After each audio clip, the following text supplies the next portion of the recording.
Good afternoon good afternoon good afternoon good afternoon sir. Good afternoon. Listen students, आज हम लोग जो है good afternoon sir. Good afternoon. आज हम लोग जो चैप्टर पढ़ रहे थे उसमें कुछ न्यू पॉइंट्स पर स्टडी करेंगे। जैसे लास्ट टर्न पर आपको conservation of mechanical energy during the free fall बताया गया था। आज आइए, आज हम न्यू वर्ड यूज कर रहे हैं और वो है आपका पावर। पावर। पावर, आइए पावर पर डिस्कस कर रहे हैं। What is the power. अच्छा ये बताइए, पावर को डिफाइन करना है।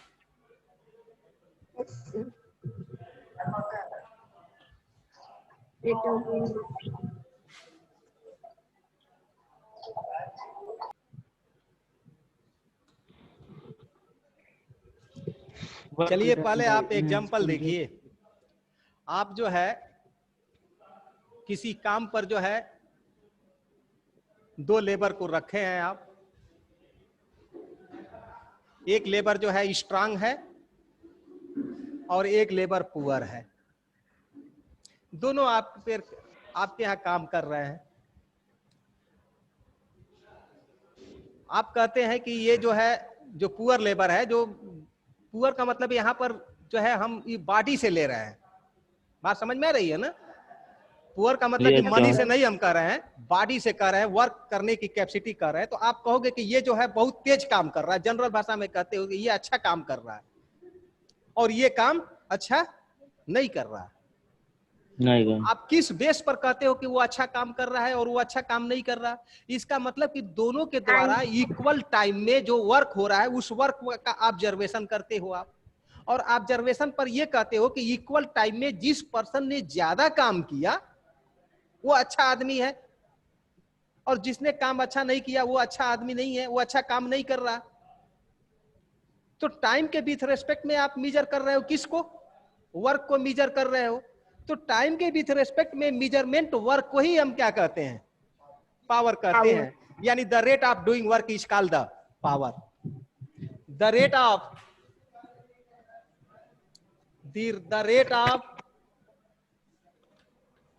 the rate of doing work is called power.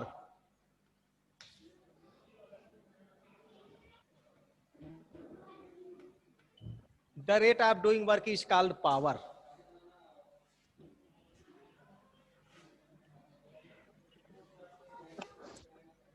If W joule work is done in time T, then power will be P is equal to W upon T. देखो ये definition है। The rate of doing work is called power if W joule work is done in time T, then power will be P is equal to W upon T। ये formula हो गया आपका। इसका unit joule per second. The unit of power क्या है, joule per second. And joule per second is called, क्या कहेंगे आप, वाट कहेंगे।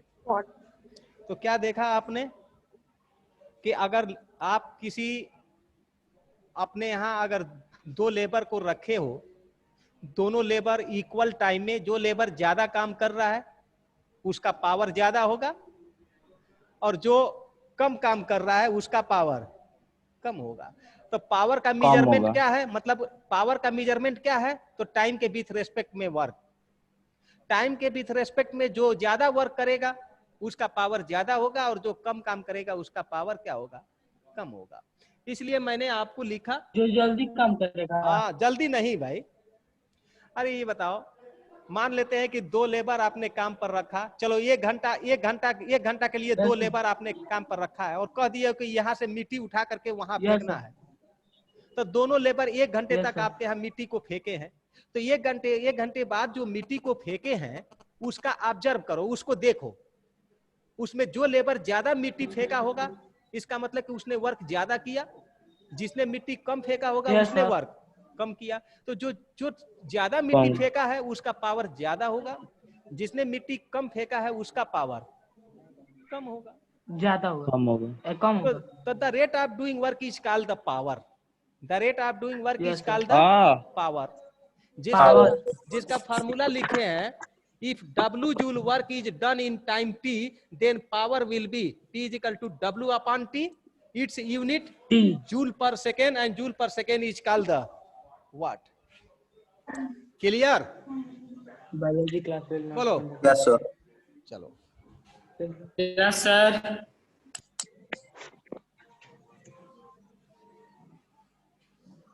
अब आइए, it is a scalar quantity.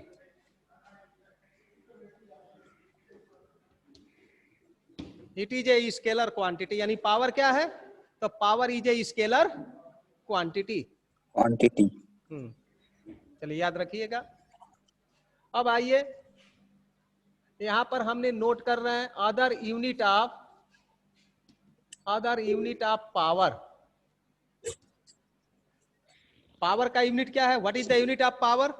तो the unit of power is joule per second, and joule per second is called the watt. Joule per second is called the watt. Other unit of power 1 kW। kW means kilowatt। kW means kilowatt। 1 kilowatt is equal to 10 के power 3 watt। mW means megawatt। 1 megawatt is equal to 10 के power 6 watt। and 1 HP means 746 watt horse power. 1 HP का मतलब 746 वाट। तो याद रखिए ये है other unit of power. Power का यूनिट केवल जूल पर, सुनो आप लोग, पावर का यूनिट मैंने जूल पर सेकेंड बताया, और जूल पर सेकेंड को ही हम क्या कहते हैं? वाट कहते हैं। तो पावर का यूनिट तो वाट होता है, लेकिन पावर का अदर यूनिट और भी यूनिट होते हैं। जैसे आपके सामने मैंने किलो वाट लिखा, kilo watt is equal to 10 के पावर 3 वाट, ये भी पावर का यूनिट है, लेकिन वाट से ग्रेटर हो गया, ग्रेटर यूनिट हो गया किलो वाट। किलो इससे ग्रेटर यूनिट हो गया एमडब्ल्यू। एमडब्ल्यू का मतलब मेगावाट, और 1 मेगावाट इज इक्वल टू 10 के पावर 6 वाट। और एचपी का मतलब हार्स पावर होता है। 1 horse power is equal to 746 watt होता है। चलो सर केबी क्या होता है? KB KB yes sir. Sir जो किलो बाइट होता है सर। हाँ बोलो। सर जो ट्रांसफार्मर में सर होता है ना कि 64 केबी का है या 32 केबी का है। अरे वो दूसरा चीज हो जाएगा जी। अब ये पावर पड़ रहा है, वो केवी का मतलब किलो वोल्ट होता है। समझ में आया? अभी आप जो पावर पड़ रहा है इस पर आप देखो, के डब्ल्यू का मतलब किलोवाट, एम डब्ल्यू का मतलब कि मेगावाट, एंड एचपी का मतलब horse power. 1 kilowatt is equal to 10 के power 3 watt, 1 megawatt is equal to 10 के power 6 watt, and 1 horse power is equal to 746 watt. अब आगे आइए, SI unit of watt sir. SI unit of watt. Power sir, power. Power का SI power करना yes joule sir, per power. आपके question नहीं समझ में आ रहा, आप क्या पूछना चाहते हो? SI unit of SI power. Unit of power. SI unit of power पूछ रहे हो? Yes sir. तो ये बताओ कि अभी हमने पावर का यूनिट क्या यस लिखा? सर। जूल पर सेकेंड लिखा। जूल क्या है? SI Yes, unit sir. है आपका वर्क का। सेकेंड क्या है? तो एसआई यूनिट ऑफ टाइम का है।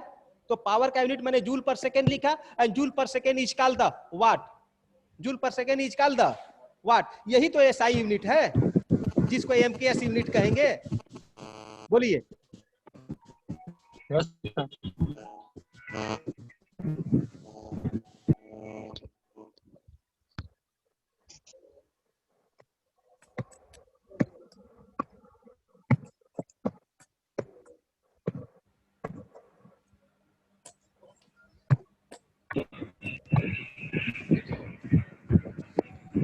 देखिए kW means kilowatt, 1 kilowatt is equal to 10 के power 3 watt, 1 MW means 1 megawatt is equal to 10 के power 6 watt, and 1 HP means horse power, 1 horse power is equal to 746 watt.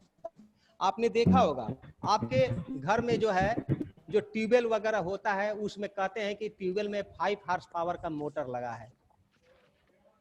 Motor लगा है कितने horse power का? 5 horse power का। Suppose कर लो, मान लीजिए कि आपके घर में जो है मोटर लगा है ट्यूबवेल में और लिखा है कि उसका पावर जो है कितना है? 5 HP है, यानी 5 हार्स पावर का मोटर है। इसका मतलब क्या हुआ कि 1 horse power is equal to 746 watt. अभी आपने पढ़ा, मल्टीप्लाई कर दो,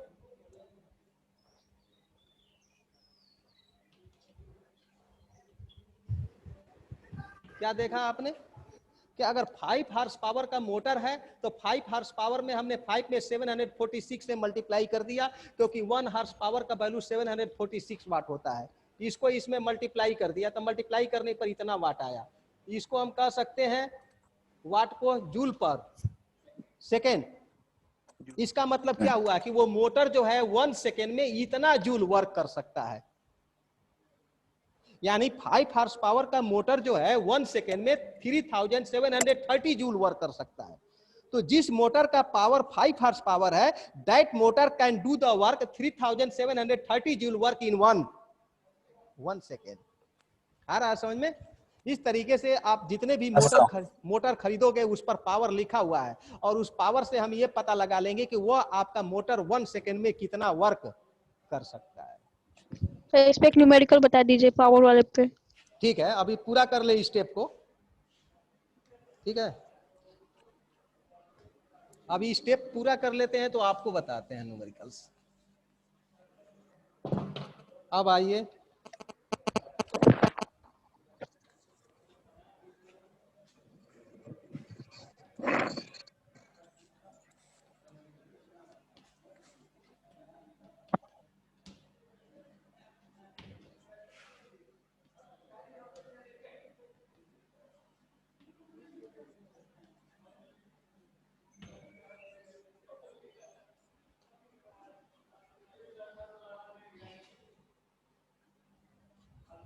देखिए यहाँ एक मैंने वर्ड लिखा है, commercial unit of electrical energy. आपने देखा होगा कि आप जो है जो इलेक्ट्रिक आप कंज्यूम करते हो घरों में या जो फैक्ट्री में, इंडस्ट्री में जो इलेक्ट्रिकल एनर्जी कंज्यूम किया जाता है, जो खर्च किया जाता है, उसका रेंट लेने के लिए गवर्नमेंट एक यूनिट बनाई है, एक यूनिट फार्म की है। किसको? जो हम घरों में इलेक्ट्रिकल एनर्जी या फैक्ट्री में जो हम इलेक्ट्रिकल एनर्जी कंज्यूम करते हैं, खर्च करते हैं, उसका रेंट लेने के लिए गवर्नमेंट ने एक यूनिट कंस्ट्रक्ट की है, जिस यूनिट को हम किलोवाट आवर कहते हैं। क्या कहते हैं? Kilowatt hour. और किलोवाट आवर को ही हम कहते हैं commercial unit of electrical energy. तो किलोवाट, देखो kilowatt hour, kilowatt hour, kilowatt hour, kilowatt hour को क्या कहेंगे? Commercial unit of electrical energy. और इसी किलोवाट आवर को हम कहते हैं BOTU। इसी किलोवाट आवर को हम कहते हैं B.O.T.U। इसका मतलब बोर्ड, B से बोर्ड, O से ऑफ, T से ट्रेड, U से यूनिट, यानी board of trade unit. So what is the board of trade unit? Kilowatt hour. And what is the kilowatt hour? The kilowatt hour is the commercial unit of electrical energy. Commercial unit of electrical energy is the kilowatt hour, and kilowatt hour is called the board of trade unit. ये government बनाई है। आपने देखा होगा government कहती है कि 1 unit बिजली खर्च करोगे तो हम 25 रुपीज लेंगे। तो मान लो कि आपने 5 यूनिट बिजली खर्च किया है, 5 यूनिट बिजली खर्च किया तो आपसे कितना रेट लेगी? तो 1 यूनिट पर 25 रुपीज ले रही है, तो 5 यूनिट पर कितना रेट लेगी? तो 25 × 5 is equal to 125 rupees rate लेगी। इस तरीके से गवर्नमेंट जो है इलेक्ट्रिकल एनर्जी जो हम घरों में, जो इंडस्ट्री में जो खर्च करते हैं, जो यूज करते हैं, उसका रेंट लेने के लिए गवर्नमेंट ने जो यूनिट कंस्ट्रक्ट की है, उस यूनिट को हम किलोवाट आवर कहते हैं, और किलोवाट आवर को हम बोर्ड ऑफ ट्रेड यूनिट कहते हैं।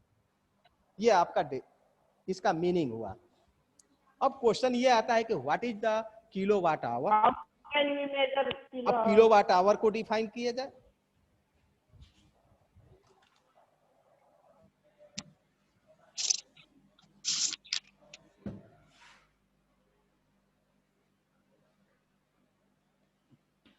अब जरा इधर आप ध्यान से देखिएगा।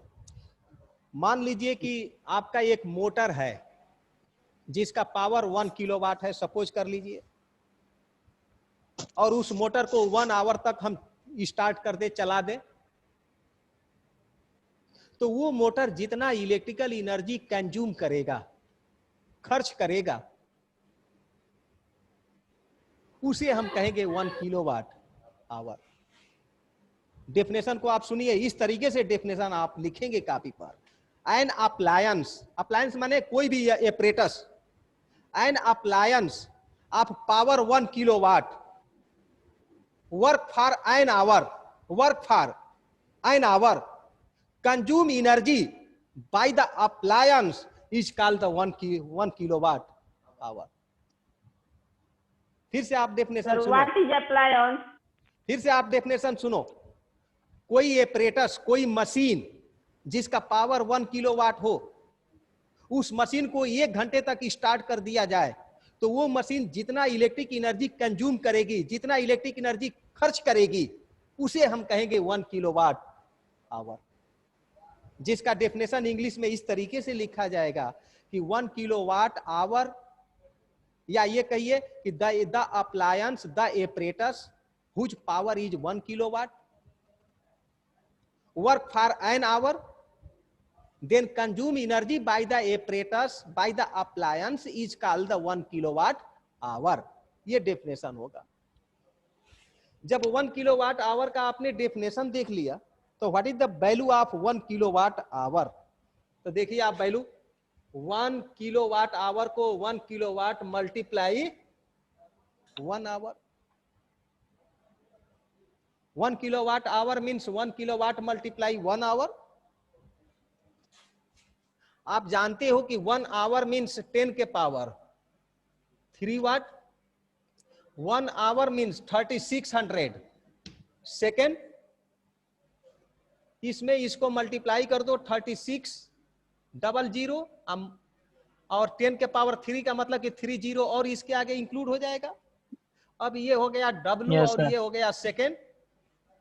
1 2 3 4 5 6, इसमें डेसिमल नहीं है, हम डेसिमल का 6 डिजिट इसमें इंक्लूड कर रहे हैं, 3.6। अगर इसमें डेसिमल लगा देंगे तो लास्ट में 0 का कोई मतलब नहीं होगा। तो 3.6 मल्टीप्लाई 10 के पावर 6, 10 के पावर 6। समझ में आ रहा है स्टेप? 2 to 4 to 6 पर हमने डेसिमल लगा दिए हैं। तो 6 डिजिट पर डेसिमल जब हम लगाए हैं तो 10 के पावर 6 से मल्टीप्लाई कर देंगे मैथमेटिकल रूल में। ये दोनों नंबर सेम है। अब देखना, वाट को हम जूल अपान सेकेंड लिख सकते हैं, क्योंकि अभी बताया कि joule per second is called the watt. तो हम वाट को जूल पर सेकेंड लिख सकते हैं इनटू सेकेंड, सेकेंड से सेकेंड कैंसिल हो गया। तो ये वैल्यू हो गया 3.6 इंटू 10 के पावर 6 जूल। तो ये है आपका 1 किलोवाट आवर का वैल्यू, यानी 1 kilowatt hour is equal to 3.6 into 10 के पावर 6 जूल होगा।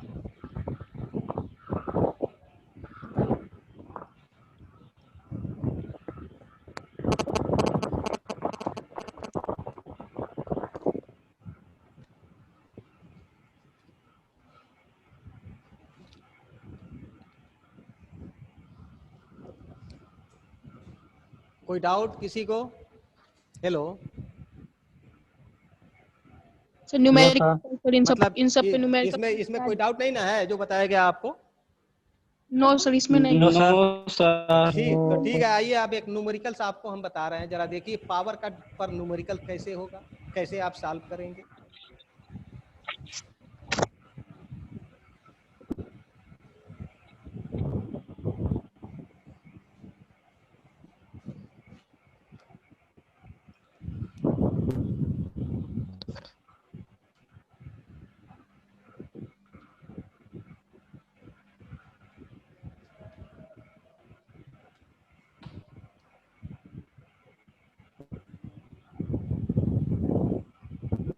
9 मिनट 9 सेकंड।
देखिए ये क्वेश्चन आपके सामने लिखा गया, ध्यान से देखिए।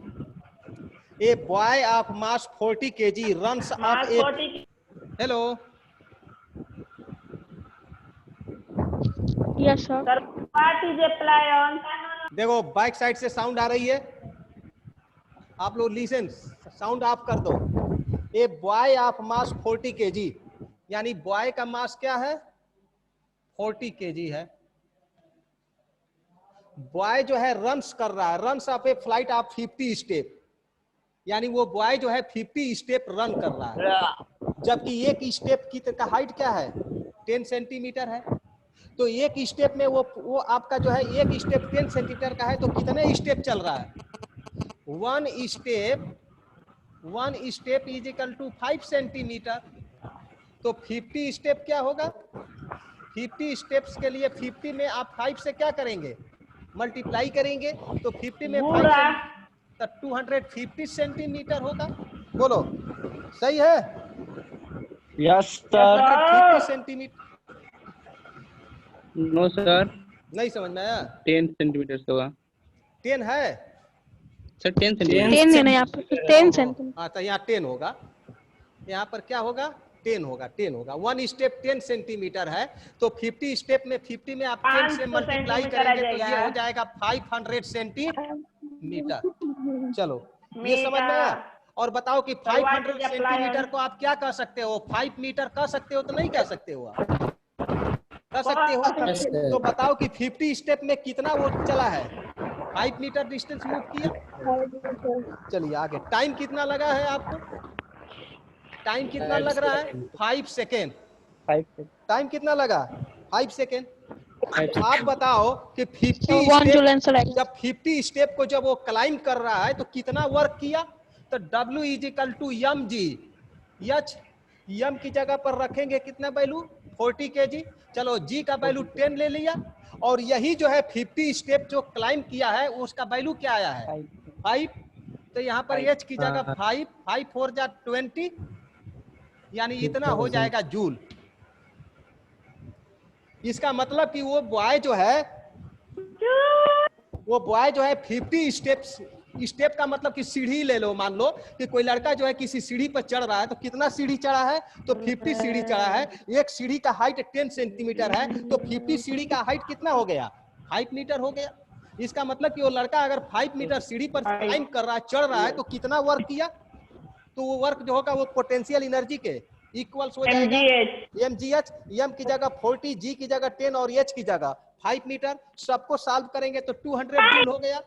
इसका मतलब कि वो लड़का सीढ़ी पर क्लाइंब करने के लिए कितना जूल वर्क किया? 2000 जूल वर्क किया है। कितने सेकंड में किया है? 2000 जूल। ये 5 सेकंड में किया है। तो अब यहां से निकालोगे आप पावर, और पावर का अभी अपने formula P is equal to W upon, तो W की जगह पर आप रखोगे 2000 और T की जगह 5 4 20 400। इसका मतलब कि 400 वाट ये उसका पावर होगा। क्या होगा? पावर। तो इस सर सर जो W/T है what is ना apply सर, हेलो, सर जो W/T है हाँ सर वो वर्क डन अपॉन टाइम है ना। हाँ हाँ, वर्क डन अपन टाइम ही ना पढ़े हैं कि the rate of doing work is called the power, the rate of doing work is called the power. तो बताइए कि वो जो बॉय जो है वो जो स्टेयर पर सीढ़ी पर जो क्लाइम कर रहा है, चढ़ रहा है, कितना कितना सीढ़ी चढ़ रहा है, तो 50 स्टेयर चढ़ रहा है, और 50 स्टेयर को चढ़ने में कितना हाइट उसको चलना पड़ा, 5 मीटर हाइट चढ़ा। 5 मीटर तो 5 मीटर हाइट तक जब सीढ़ी पर वो क्लाइम किया है तो कितना वर्क कर दिया, तो work is equal to mg, यहाँ से वर्क निकल गया। 2000 जूल और ये वर्क कितने सेकंड में किया है, तो 5 सेकंड में किया है। कितने सेकंड में, 5 सेकंड में। तो the rate of doing work is called the power. So power is equal to W/T, the value of W is equal to 2000 joule and time is 5 second. After simplification you can get 400 watt. तो इस तरीके से आपको numerical solve किया गया। Time खत्म है। Sir what is appliance, sir ji what is appliance, appliance आपका पंखा जो है वो भी अप्लाई, अप्लायंस सुनिए, जो पंखा है, जो टीवी है, जो आपका ये प्रेस है, जो भी आप इलेक्ट्रिकल सामान यूज कर रहे हो वो सब क्या है, अप्लायंस है। बात समझ में आ रही है? इलेक्ट्रिकल डिवाइस जितने भी है, हाँ, इलेक्ट्रिकल डिवाइस भी कह सकते हो, अप्लायंस भी कह सकते हो, एपरेटस भी कह सकते हो, एपरेटस भी कह सकते हो, मशीन भी कह सकते हो, आप कोई भी वर्ड यूज कर सकते हो। आप समझ में आया? सर केवल इलेक्ट्रिकल को, हेलो, सर केवल इलेक्ट्रिकल डिवाइस को, हाँ, all electrical device is called the appliance. Appliance means all electrical device, all electrical device is called the appliance. Appliance मैंने एक वर्ड यूज किया है, समझ में आया? Appliance means all electrical device, all electrical device is called the appliance. तो ये chapter आपका दी एंड हो गया कंप्लीट। जो वर्क एनर्जी एंड पावर जो चैप्टर आपका चल रहा था, ये आपका चैप्टर आपका दी एंड हो गया। आप जो है इससे रिलेटेड आप जो है रिवीजन कर लीजिए। अगर कोई भी डाउट आता है तो आप नेक्स्ट टर्न पर डिस्कस करेंगे, फिर जो है आपका न्यू चैप्टर नेक्स्ट टर्न पर स्टार्ट करेंगे। थैंक यू सर, नोट भेज दीजिएगा।